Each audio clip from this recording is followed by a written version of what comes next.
यदि तपाईहरु नै लोकसेवा आयोग गर्दै हुनुहुन्छ भने कृपया यो भिडियोलाई ध्यान दिएर हेरिदिनु होला। लोकसेवा आयोगको जुनसुकै फ्याकल्टीलाई पनि काम लाग्ने जीके आज मैले तपाईहरुमाझ लिएर आइसकेको छु।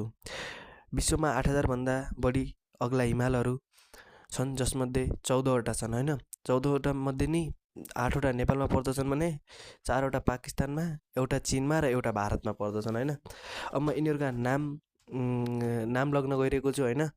कृपया ध्यान दिएर सुनिदिनु होला है। सगरमाथा नेपालमा पर्दछ, माउन्ट केटु पाकिस्तान, कञ्चनजङ्घा नेपालमा, लोत्से नेपालमा, मकालु नेपालमा, चोयु नेपालमा, धौलागिरी नेपालमा, मनासलु नेपालमा, नङ्गा पर्वत भारतमा, अन्नपूर्ण नेपालमा, गस्रेबुम प्रथम पाकिस्तान, बोर्ड पिक प्रथम पाकिस्तान, गस्रेबुम द्वितीय पाकिस्तान, सिसापाइमा गोसाइथान हिमाल चीनमा पर्दछ भने हैन। त्यसैले लोकसेवा आयोग गर्दाखेरि जुनसुकै फ्याकल्टीको भयो नि तपाईहरु